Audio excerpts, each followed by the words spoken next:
Bismillahirrahmanirrahim. Kita akan mulai pembelajaran kita.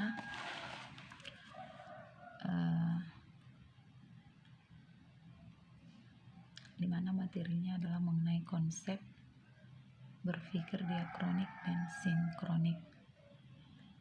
Nah, tujuan pembelajaran kita pada kali ini adalah yang pertama, siswa diharapkan mampu menjelaskan pengertian sejarah. Yang kedua, siswa diharapkan mampu menjelaskan ruang lingkup sejarah dengan baik.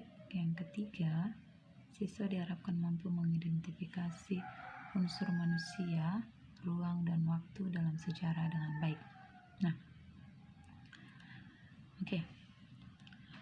Pertama yang akan kita bahas adalah mengenai pengertian sejarah. Nah, secara etimologis, kata sejarah itu berasal dari bahasa Arab, yaitu syajaratun, artinya pohon. Nah, ada 3 definisi sejarah dalam Kamus Besar Bahasa Indonesia atau disingkat dengan KBBI. Nah, yang pertama dia adalah asal-usul keturunan atau silsilah. Yang kedua adalah peristiwa yang benar-benar terjadi pada masa lampau. Yang ketiga adalah pengetahuan tentang peristiwa yang benar-benar terjadi pada masa lampau. Nah, di sini ada beberapa pendapat ahli mengenai definisi sejarah. Nah, yang pertama adalah Herodotus, di mana dia mengatakan bahwasanya sejarah bukan berkembang dan bergerak lurus ke depan dengan tujuan yang pasti, melainkan dia bergerak melingkar. Tinggi dan rendahnya lingkaran disebabkan oleh keadaan manusia itu sendiri. Nah, sementara Ibnu Khaldun mengatakan bahwasanya sejarah sebagai catatan tentang manusia dan peradaban dengan proses perubahan secara nyata dengan segala sebab akibatnya. Sementara R.G. Collingwood mengatakan bahwasanya sejarah sebagai penyelidikan hal yang dilakukan manusia pada masa lampau. Sartono Kartodinjo mengatakan bahwasanya sejarah itu dibatasi oleh dua hal, yaitu sejarah dalam arti objektif dan sejarah dalam arti subjektif. Nah, dalam arti objektif dikatakan bahwasanya sejarah itu menunjuk kejadian itu sendiri, sedangkan dalam arti subjektif, sejarah itu dipengaruhi oleh emosi penulis sejarah tentang suatu peristiwa. Nah, ada juga yang terakhir, dia menurut Muhammad Yamin.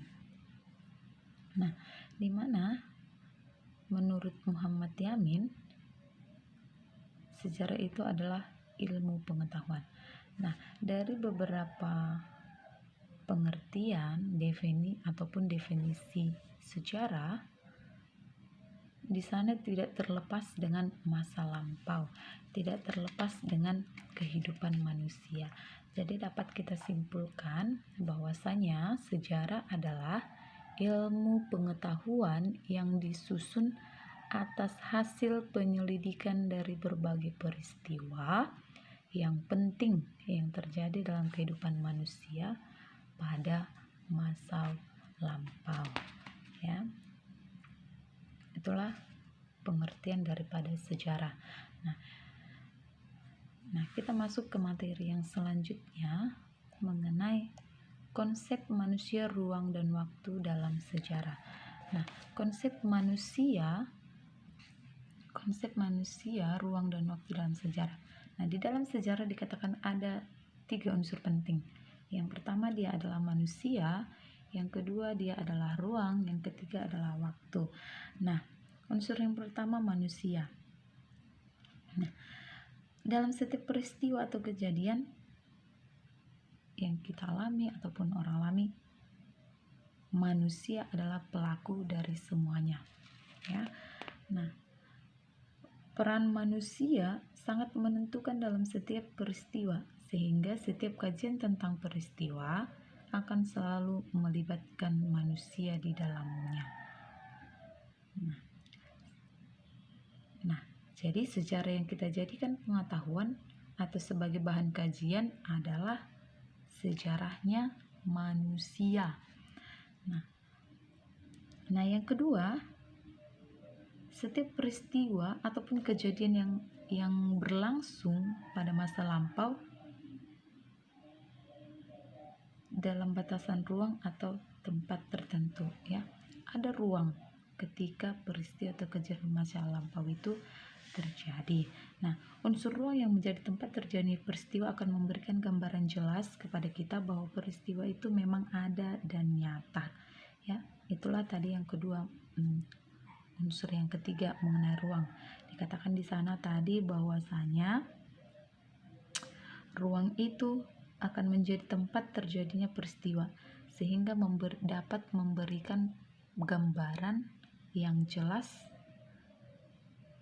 bahwa peristiwa itu memang pernah ada ataupun pernah terjadi atau nyata. Nah, yang ketiga dia adalah waktu.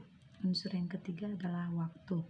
Nah, di mana waktu ini akan menjadi batasan temporal dari setiap peristiwa yang terjadi, ya. Kita akan mengetahui sesuatu itu dari waktu. Kapan waktu terjadinya kejadian tersebut. Nah,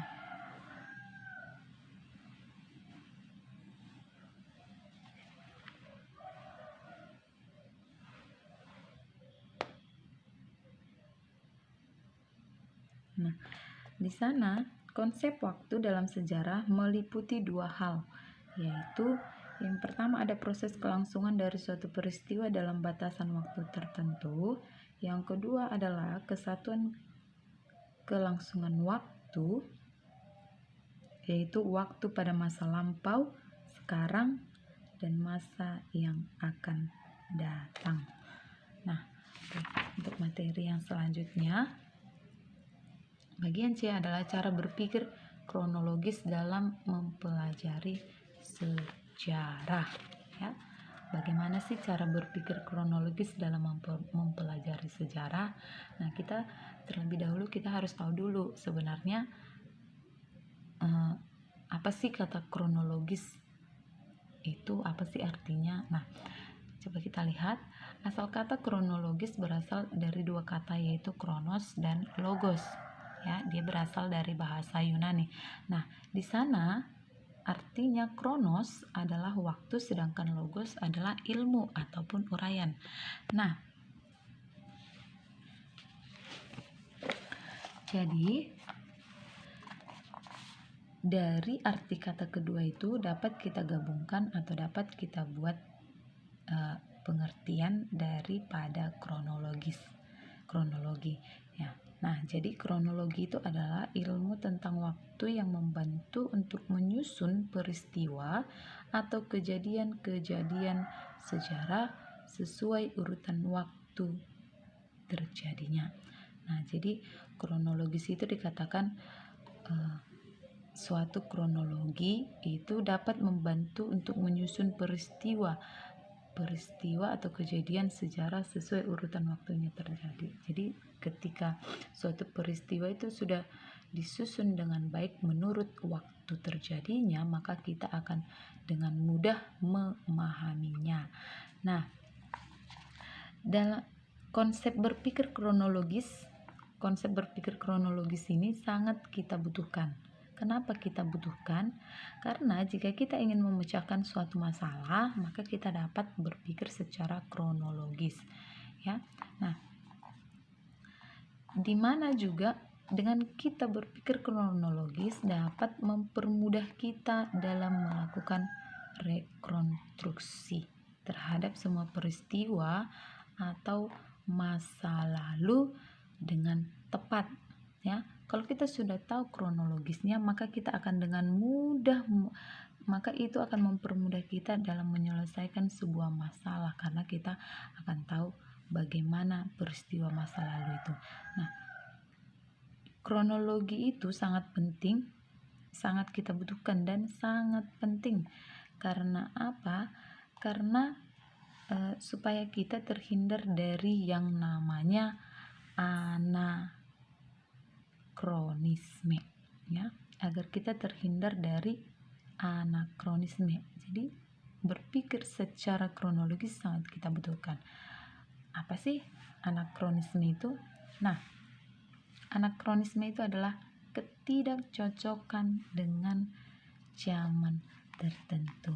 Jadi adik-adik semua, kita sangat membutuhkan atau kita harus bisa berpikir secara kronologis. Agar apa? Agar dapat mempermudah kita dalam melakukan rekonstruksi terhadap semua peristiwa masa lampau dengan tepat, ataupun agar kita terhindar dari anakronisme atau ketidakcocokan dengan zaman tertentu. Nah, untuk pembelajaran kali ini Ibu rasa cukup sampai di sini. Kita akan lanjutkan minggu depan. Terima kasih.